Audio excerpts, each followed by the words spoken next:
Muy buenos días, bienvenidos a todos a esta presentación mía de la segunda presentación. La primera la hice hace poco en el cuartel general de la Armada, con José Pedro que me lo presentó, de barcos en la filatelia. Pues vamos a ver, yo voy a presentar este libro en mi presentación, aunque ya dijo ahora José Pedro un poco de qué iba la cosa, voy a hablar de qué es este libro, el origen, su capitulado y su contenido. No es un catálogo filatélico, porque la gente me preguntaba, ¿eso de barcos es una filatelia que es un catálogo de sellos de barcos? No es un catálogo de filatelia, ni siquiera es un libro eminentemente filatélico. Como pongo ahí, es un libro de historia naval y marinera con barcos como protagonistas y que está ilustrada con sellos de correos y otros elementos filatélicos. También hay algún elemento que no es filatélico, como vamos a ver. Y ahí pongo a la izquierda, pues pueden ver una de las páginas que corresponde a la Guerra Civil Española, pues el texto y unos cuantos sellos. Siempre los sellos puestos al lado o en la vecindad de donde los cito. Los sellos o elementos que sean, ¿no? El origen de este libro está en la Revista General de Marina. Es una recopilación de artículos sobre barcos, de los muchos que he escrito en la Revista General de Marina, en una página que se llama La Mar en la Filatelia, que estoy escribiendo desde marzo de 1998. Se llama La Mar en la Filatelia. Aquí vemos un ejemplo de una de estas páginas, esta dedicada al Cano. Pongo aquí el Cano precisamente, este es un artículo que publiqué en 2002, pero es que el año que viene, el 2027, cumple el centenario de su botadura y al año siguiente cumple el centenario de su entrega a la Armada y el comienzo de su gran viaje, que fue un viaje de vuelta al mundo. Hasta la fecha llevo escritos en esta revista 242 artículos, pero son de la mar en la filatelia. Por lo tanto, los artículos que escribo ahí pues son de la mar. Puede ser barcos, son faros, instrumentos náuticos, cartografía, contaminación del mar, deportes náuticos, biología, prospección del fondo marino y todas esas cosas. Y lo que hice yo fue, de ahí, pues, hacer una selección de los artículos que hablaban de barcos, batallas, descubrimientos, o barcos en sí, barcos, de forma personalizada. Y lo que hice fue, pues, poner esos artículos, pero metiéndolos en contexto. Cuando se escribe en una revista, pues se hace un artículo con un motivo determinado, puede ser un centenario. En mayo de tal año, el bicentenario de esto, pues escribo este artículo, etcétera, etcétera. Eso que tiene sí sentido en una revista que es temporal, sale en ese mes y el artículo es en ese mes y en ese mes se cumple el bicentenario, por ejemplo, en un libro no tiene cabida. Entonces eso lo he tenido que cambiar todo, corregirlo un poco y después, que yo desde el 1998 hasta ahora estoy escribiendo artículos, han pasado 20 y muchos años, mi estilo habrá cambiado y tal, entonces los he metido todos en contexto para que haya pues una unidad narrativa, pero una unidad en la que cada artículo es independiente, cada capítulo es independiente y cada artículo es independiente. De modo que uno se va al índice que está muy detallado, si quiere ver algo determinado y si está ahí lo lee y no tiene por qué leer el anterior o lo posterior porque no tiene nada que ver. A lo mejor dentro de mi libro un artículo o un tema pegado al otro en el tiempo pueden estar separados por 22 años. Uno lo escribí a principios de siglo y otro lo escribí el año pasado. Es para dar una idea de cómo es el libro. Se puede leer de delante para atrás, cosas sueltas, lo que a uno le interesa y lo demás se lo salta porque no tiene una unidad en sí. Está ordenado, como vamos a ver, para seguir un cierto orden, pero nada más. Bien, como digo, son artículos de barcos ilustrados con elementos filatélicos. Elementos, como sabéis aquí todos, que sois técnicos de la materia, pues que son sellos, hojas bloque, mini pliegos, matasellos, sobres de todo tipo, sobres circulados, enteros postales, tarjetas máximas, etcétera, etcétera, etcétera. Y también de vez en cuando meto algún otro elemento, muy pocos, pero para darle cierta variedad y que son elementos coleccionables, pero que no tienen nada que ver con la filatelia, o a veces no. Por ejemplo, meto décimos de lotería. Ahí casualmente un décimo de lotería que en la ilustración lo que reproduce son sellos precisamente. O bien monedas, alguna moneda, algún cupón de la ONCE, como este dedicado al centenario de la Armada Submarina, alguna etiqueta de bebida alcohólica, como es aquí el Cathy Shark, que fue nuestro clipper británico, alguna fotografía, algún grabado, como esa Orbeta María Pita de la expedición de Balmis, etcétera, etcétera.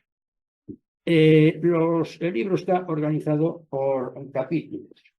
Los capítulos fueron para darle cierto orden en los artículos en sí, para que no fuera un batiburrillo, y los agrupé de una forma, digamos, cronológica y también atendiendo al tipo de barcos a los que me estaba refiriendo. Son 13 capítulos, como son 13 normalmente las series en la televisión, me parece, o eran. No sé. Eso lo hice así para coincidir. Y además, como el número 13 dice que trae mala suerte, pues 13 capítulos, ahí queda. Y empiezo pues con uno que le llamo, ese es el título genérico, pero luego dentro pues hay artículos o apartados que hacen referencia a lo que pone el título. Por ejemplo, los barcos se asoman a la filatelia, pues cuando los barcos hay capítulos y hay cosas que hablo de en diferentes momentos, primeros barcos que aparecieron en España, primeros barcos que aparecieron en el mundo, etcétera, etcétera. Después, los retazos de la historia de barcos. Esto lo iré viendo con poco detalle más adelante. Pero historia de barcos, porque hay series en muchos países que ponen desde una nave medieval hasta un acorazado o un superpetrolero de última generación, y lo pone todo. Bueno, pues muy bien, eso es como una historia de la construcción naval, una historia de la navegación o una historia de lo que sea.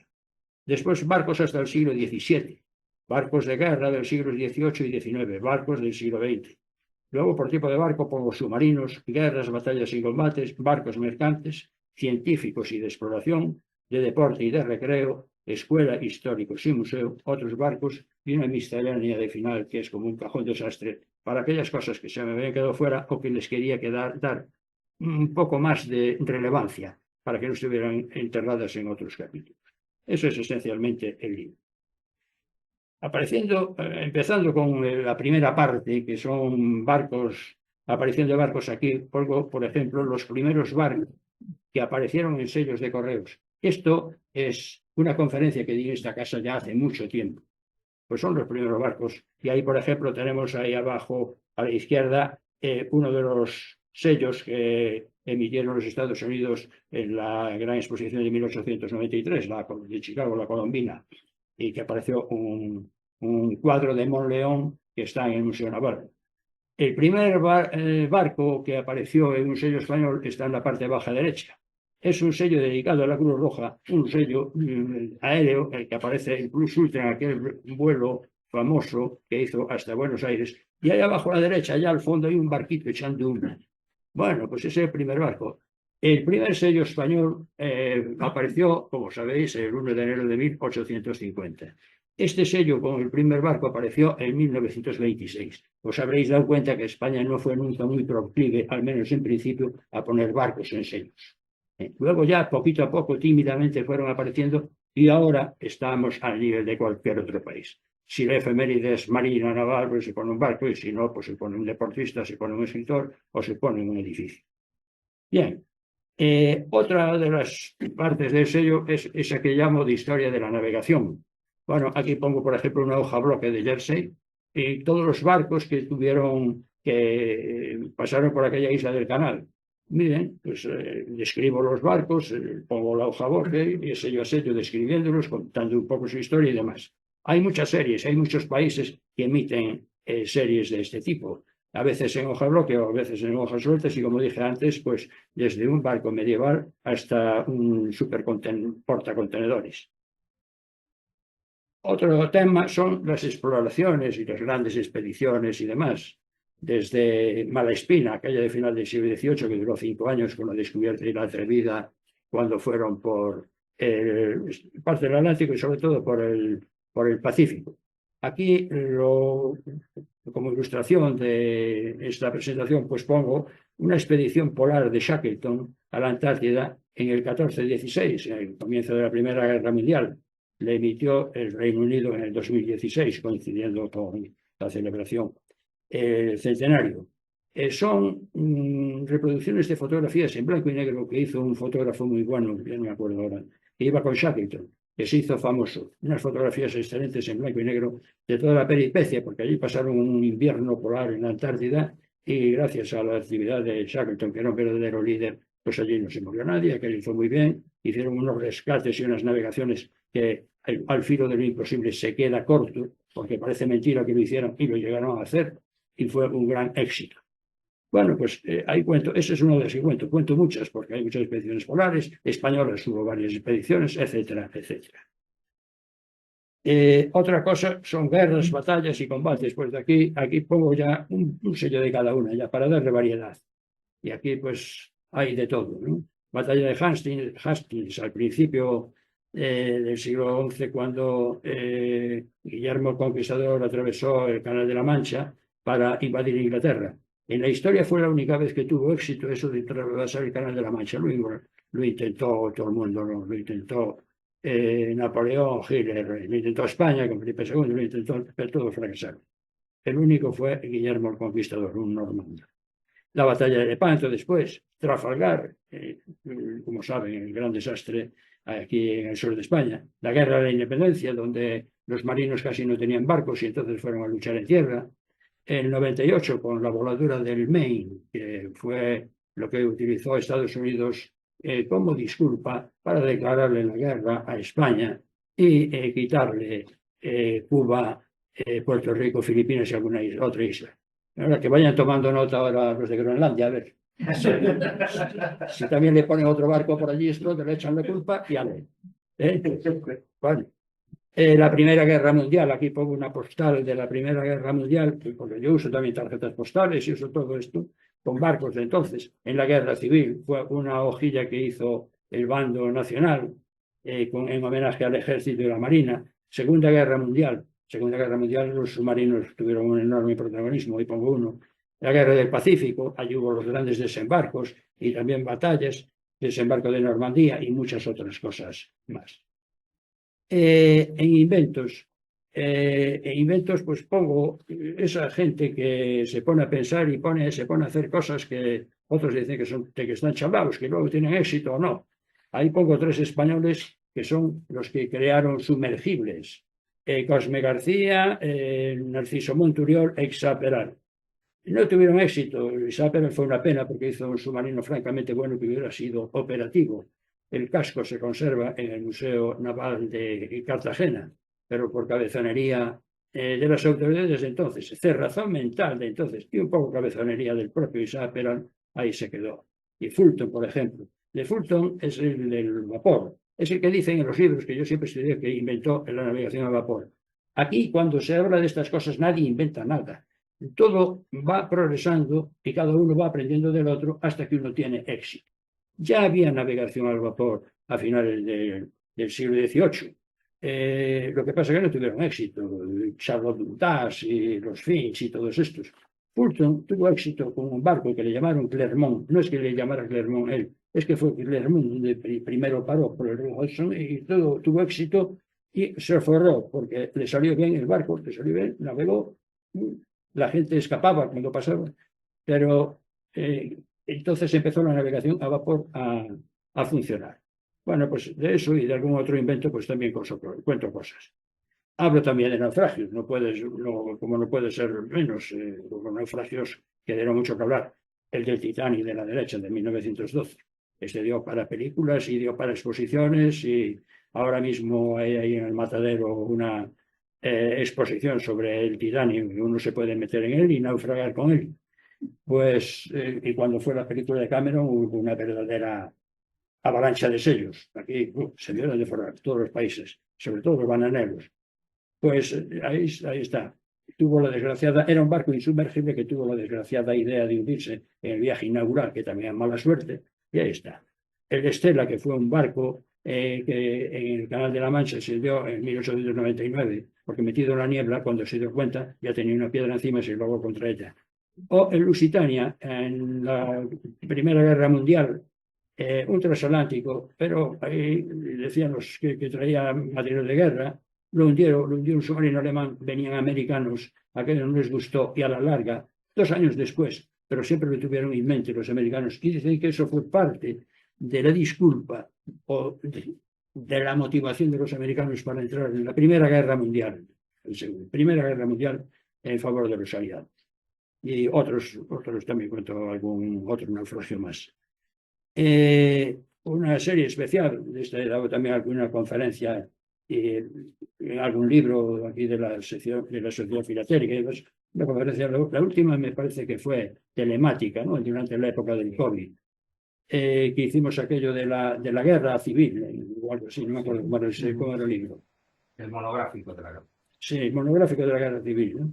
Bueno, pues esto es un hoja bloque del correo submarino que utilizaron el bando republicano en agosto del 38 para llevar correo por submarino desde Barcelona a Mahón, porque Mahón y Menorca era la única isla que estaba en manos de los republicanos. Y lo hicieron pues para dar propaganda, dar a conocer los sellos, ganar dinero, etcétera, etcétera. Al final se hizo solamente un viaje del submarino C4, que luego tuvo la desgracia de hundirse pasado el tiempo en unos ejercicios ahí cerca de Sóller, y efectivamente decían, en algún tiempo estuvo un poco como menospreciada porque decían que era filatélico, pero se usaron sobres, se usaron sellos, fueron sacas de correos, fue prensa, salió en la prensa mucho, y hoy por hoy pues es una de las series del mundo pues que tienen pues como mucha fama.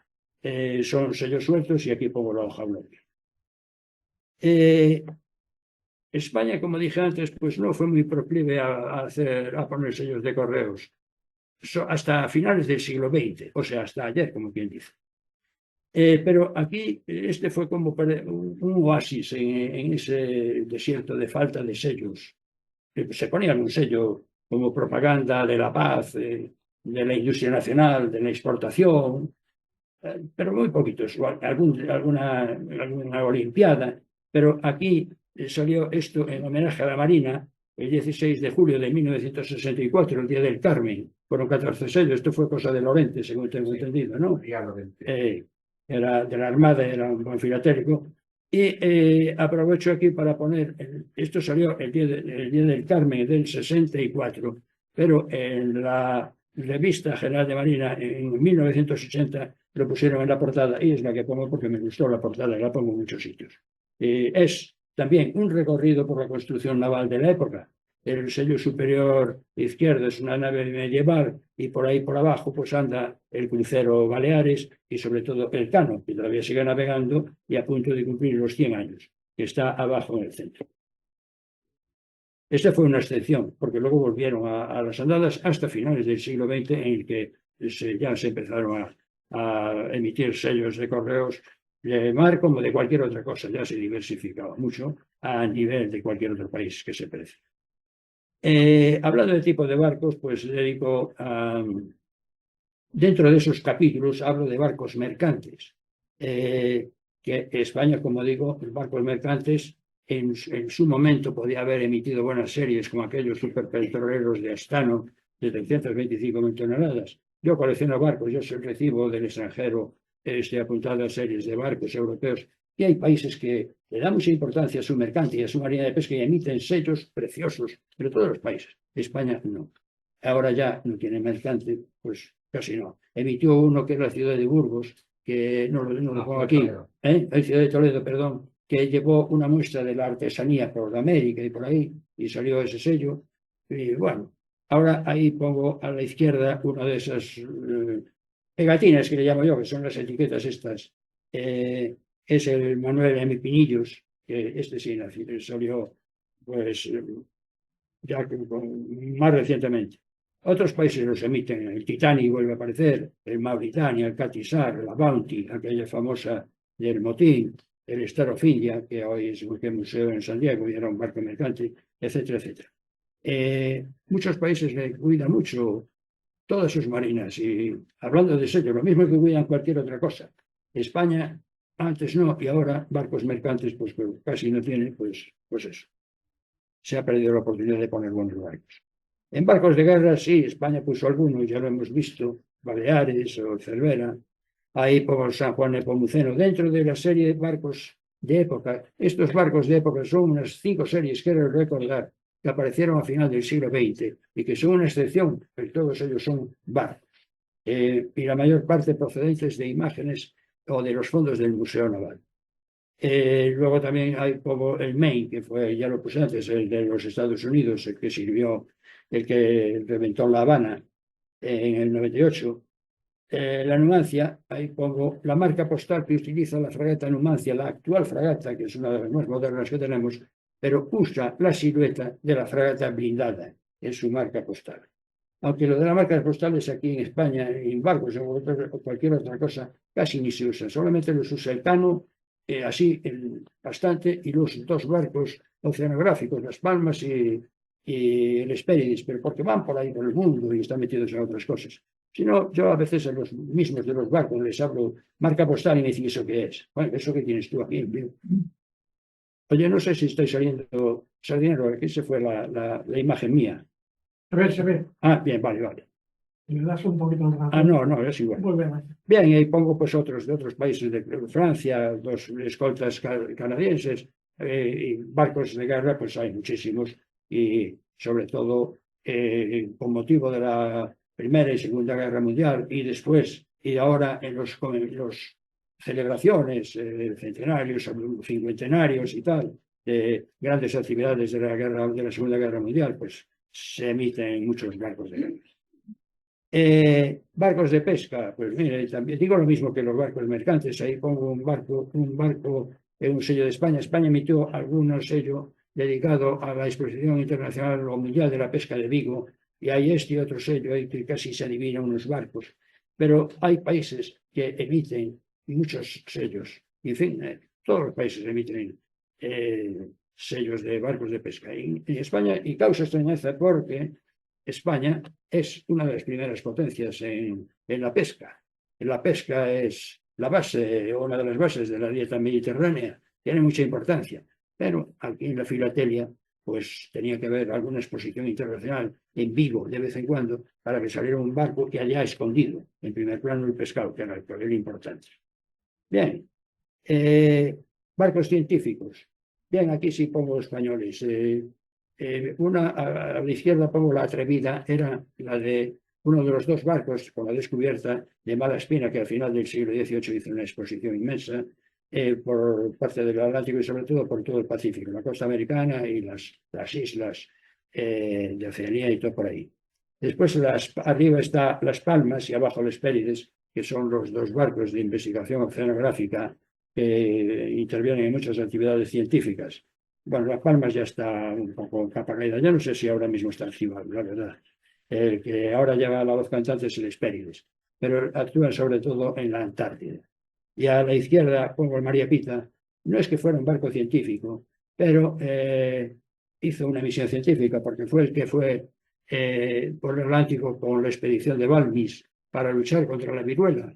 Llegó un montón de niños a los que le iba a pasar inoculando de uno a otro el virus para mantenerlo vivo y llegar a América y después con otras expediciones al Pacífico inocular a mucha gente que estaban muriendo de viruela como chinches. Y acababa de aparecer la vacuna y bueno, fue la mayor expedición de este tipo, la más importante que hubo en el mundo en todos los tiempos. A los niños aquellos, por cierto, los iba atendiendo una señora que se llamaba Isabel Zendal, que es la que da el nombre al hospital que está ahí por ahí por Valdebebas, el vacunódromo, que ahora me parece que está cerrado, no sé si lo paga. Vale, barcos de deporte, pues también hablo mucho, aquí hay las Olimpiadas, la Copa América, los regatas de solitarios y demás. Y aquí España sí ha emitido algún sello de vez en cuando, sobre todo por alguna Olimpiada, ahí pongo un ejemplo, y bueno, pero todos los países emiten barcos de regatas y demás. Barcos de recreo también. Aquí lo que pongo son dos series de barcos de época, de los que dije antes, de finales del siglo XIX.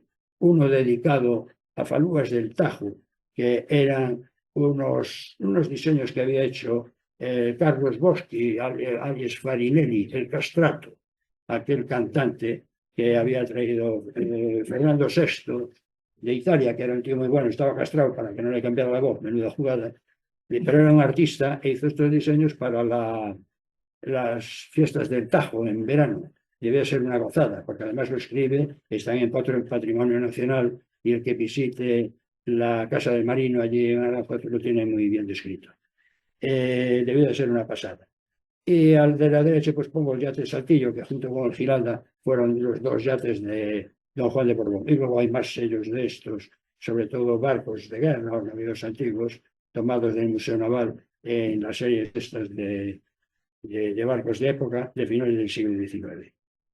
De finales del siglo XX, perdón. Barcos de vela en plan genérico, pues hablo de muchos. Barcos mercantes de recreo. Arriba están Barcos de Colón, que es el famoso sello argentino de los primeros sellos que se hicieron con barcos, etcétera, etcétera. Barcos también de remos. En este caso hablo de galeras, galeotas, fustas. Era la marina rémica, sobre todo en mares cerrados como era el Atlántico, el Mediterráneo, el Báltico, el Mar Negro, etcétera, etcétera. Aunque luego estos barcos tienen castaña, atravesaron el Atlántico también a remo, porque la vela estaba muy bien si había empopada, pero si no, nada. Y para pelear sin vela. Si veis un barco, que es muy corriente ver, combates de galeras o de galeotas contra los sarracenos y tal, con todas las velas, eso es mentira. Eso es más falso que una verdadera. Porque la vela está muy bien si el viento viene de popa, pero un barco de remos, si el viento viene de proa, pues adiós, muy bueno, ese barco se queda ahí tirado y tiene todo de perder. Entonces había que arriar el aparejo y abatir los barcos. Lo digo para conocimiento. Yo tampoco. O sea, y quedaban los remeros nada más, que era el motor de cocido. Y eso es lo que había. Y aquí hay una galera, es un barco de España, este es de la serie del 64, 1964. Abajo es una galeaza que era como una super galera, que había que llevarse a remolque porque llevaban tanto armamento que no podían, aunque llevaban montones de remeros, no podían con los barcos. Y a la derecha pongo una galera de Malta, debía ser una gozada ver un barco de estos en una parada haciendo maravillas con los remos, mariposeos, con toda la gente vestida, porque normalmente los remeros iban desnudos, con las velas de colores, todas las flámulas y tal, era precioso. Pero la vida en una galera era lo más duro que había. La vida en la galera de la diosa, quien la quiera, decían. En Cartagena decían que sabía que venía una galera, no porque hiciera ruido o porque se viera a lo lejos, sino por el olor. Y barcos de propulsión mecánica, pues también dedico muchas series, pues barcos desde ruedas de paletas a la hélice y demás, y barcos que usaban vela y sistemas mecánicos, porque al principio, cuando apareció el vapor, no es que desapareciera la vela, sobre todo en la navegación oceánica, porque había que tener en cuenta la poca fiabilidad de las máquinas y había que tener en cuenta la escasa logística del carbón. Y si un barco llegaba a un puerto y no había carbón, y si no tenía velas, pues ahí se quedaba. En los ríos sí, en lo fluvial, que además con viento y velas, el barco no tiene casi margen, en cuanto apareció el carbón, pues listo, Dios velas. Porque además si pasaba algo, se acercaban a la orilla y lo arreglaban. Y tenían depósitos de carbón por toda la orilla. Y si no era carbón, era madera, lo que fuera, la quemaban en la caldera, no pasaba nada. Muy bien, también hablo de algunos barcos de propulsión nuclear. Y aquí pongo, por ejemplo, rompehielos Lenin de Rusia. Este es una serie de Cuba, de esas que digo yo de historia, porque pone fusta, pone todo, y al final debió de ser, en honor a los rusos, que era cuando los estaban ayudando, pues pusieron el rompehielos Lenin, que no pega en esa serie, porque todos son barcos típicos de otras épocas. Y abajo está el Nautilus, que fue el submarino norteamericano que pasó por debajo del casquete polar, el primero que hizo la navegación submarina. Ya saben que en el Ártico es hielo, por debajo se puede navegar. En cambio, en el Antártico es al revés, no se puede porque es un continente. Bueno, pues ahí es el recuerdo de la navegación que hizo y llegó a estar en el Polo Norte geográfico. Hablo de barcos específicos, pues de submarinos, cuento cosas. El submarino de la izquierda es uno de los submarinos de la serie esta de correo submarino que hice referencia casi al principio, en 1938, para llevar correo de Barcelona a Mahón. El de la derecha es el centenario del arma submarina española, se inició relativamente hace poco. Intervine yo en el diseño, aunque luego el diseño te mandas una cosa, pero bueno, das ideas, ¿no? Puedo hacer lo que les da la gana. Sobre todo dice que es para no pagar derechos de autor. Luego, abajo, pues 3 submarinos norteamericanos, sobres, o un U-boot alemán, lo pongo ahí porque los U-boot alemanes, aunque Alemania al final perdió la guerra, los U-boot esos fueron terribles. O sea, se cargaron a barcos mercantes, se cargaron al centro y la madre, pero claro, los aliados llegó un momento que eran capaces de construir más barcos a mayor rapidez de que eran hundidos. O sea, eran hundidos tanto que construían más barcos que eran hundidos. Los alemanes llegó un momento que no pudieron aguantar y perdieron. Hablo de barcos, siguiendo barcos especiales, los hidrofoiles, que son estos barcos que van en patinete. Estos que empiezan a coger carrerilla y van en patinete.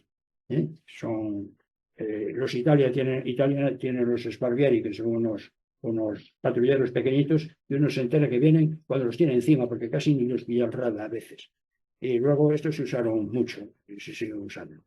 Yo recuerdo en Nápoles, en la bahía de Nápoles estaba lleno de hidrofoiles de estos que iban entre las islas Capri y todo eso. Y también están los sobrecargas. Estos es como los hidroaviones. Esto también dicen, no sé, bueno, este es medio avión o medio barco. Porque este en realidad coge velocidad, mete aire, lo echa para abajo, tiene un colchón para que no salga por los lados y va por el aire. Y va por encima del agua. Y puede ir encima por el campo, por la arena, por la playa.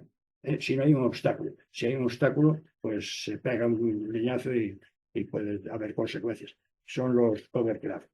Malo es que para estos tiene que haber buena mar, porque si no con las olas, pues se destroza. El buques escuela, pues hablo de buques escuela, todos los países emiten sellos de sus buques escuela y España también, ¿no? Como no puede ser menos. Como ya puse alguno de España, pues aquí pongo uno de Angola, por aquello de darle a un país de estos cabida aquí. Y abajo pongo una serie de marcas de estas. Cuando el Cano va a diferentes sitios de visita, pues allí aparecen y hacen, en otros países hacen marcas, son muy aficionados y se venden sellos y bueno, hacen marketing y tal. Y tú vas allí y puedes poner esa marca, aparte del sello normal, y hay coleccionistas de esto.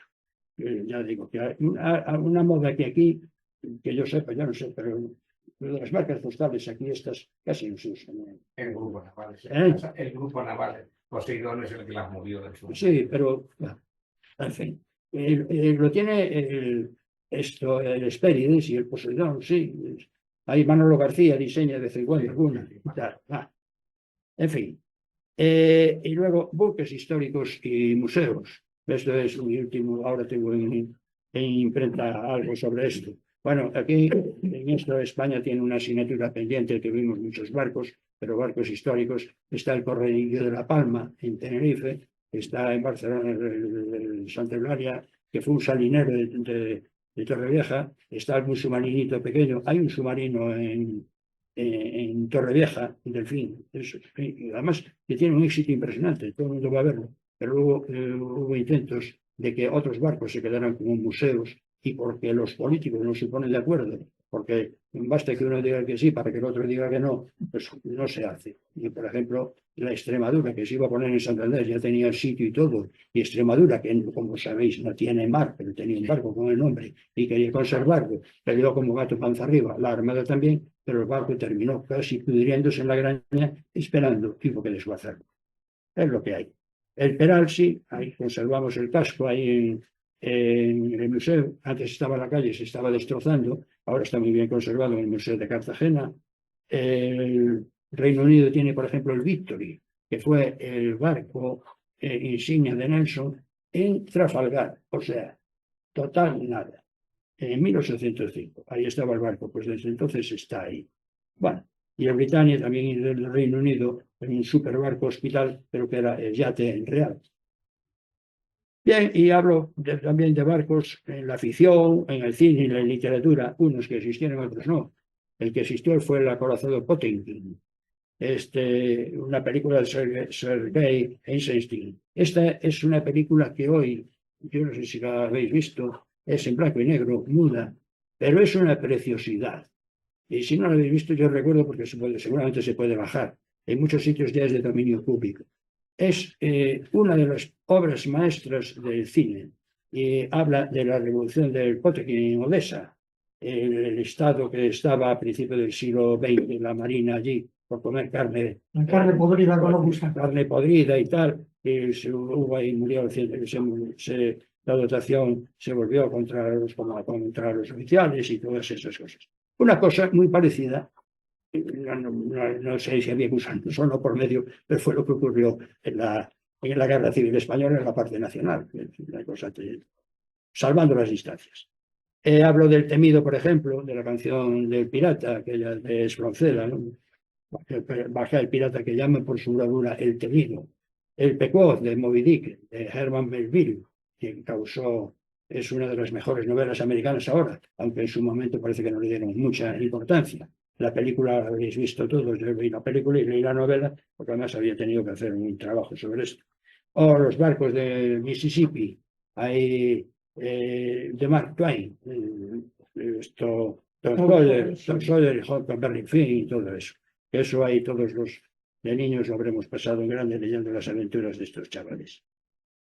Esto es el libro, esto es la última parte, vamos a ver si la miscelánea, que es lo que dije yo, y con esto ya estoy terminando este rollo, en la que metí aquellas cosas que no tenía que ver en otros sitios o que quise darle cierta importancia. Por ejemplo, que pongo un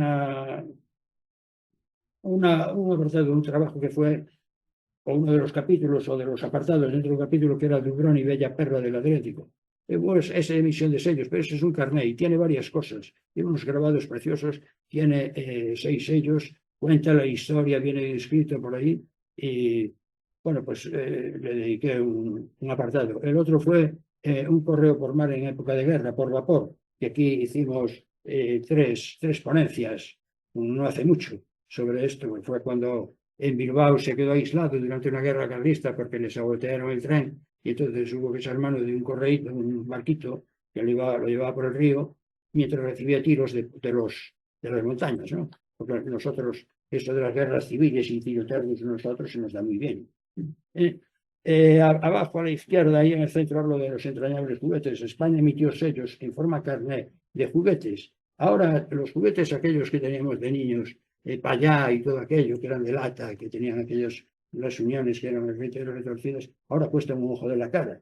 Están en museos, son una preciosidad. Y aún ahora se ven reproducciones que son una maravilla. Pues ha emitido sellos. Y aquí pongo ese carnet, por ejemplo, que tiene arriba a la izquierda un transatlántico y abajo un submarino, si mal no recuerdo, que casi no lo veo. Abajo a la izquierda, amarra y quédate en casa. Esa era la máxima de la Marina Mercante. Aquí, hace poco, en aquella, se acordarán ustedes, la pandemia aquella, un tal COVID que vino por aquí a vernos y se quedó aquí un tiempo. Bueno, pues ahí dediqué, porque fue un desastre.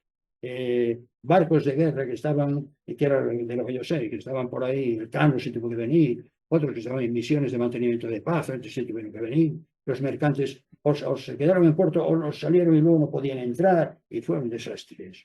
Y ahí le dediqué un artículo haciendo mis predicciones, que luego tuve que escribir otro, diciendo que esas predicciones eran demasiado optimistas. Yo. O sea, que hacer predicciones, que ahí normalmente no les pongo fecha, pero en algún caso hay que ponerla, y en este sí la puse, porque aquello era en Semana Santa, cuando yo se ve el artículo, y decía yo, esperemos, en verano echaremos de menos y pensaremos, y tal, el verano de 2 años.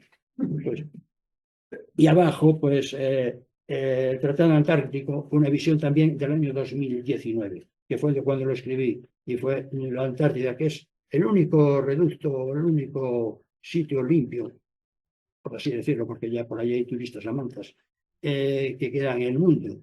No se puede explotar, no se puede hacer, queda para los fines científicos. España pertenece a esta organización, tiene las palmas y las pérdidas, que ya lo he nombrado varias veces. hay misiones continuas de españoles de tierra y mar allí, y bueno, pues es el artículo. Y eso es mi libro. El libro tiene 447 páginas, ¿eh? Ahí pongo dos ejemplos de 2 páginas. Está todo, es grande, lo verán, ahora lo está aquí de la librería Náutica Robinson, por si quieren alguno. Este lo ha editado el Ministerio de Defensa por intercesión de alguien, porque aquí me pedían que escribiera el libro de este, pero estaba muy ocupado y esto, dije, ¿quién me lo va a echar? A veces he propuesto, pero nadie me hizo caso y tampoco yo me empeñé mucho hasta que un coronel Carou, el Pepe Carou, que lo conoceréis algunos, sí, pues fue a hablar directamente al museo, porque no lo pedía, siempre él colecciona todo lo mío. Y entonces, mira, oye, he dicho que te hacen el libro. ¿Qué dices? Fui allí, hablé con el ambiente directo, sí, está para la editorial, tú eres capaz de hacerlo en este año.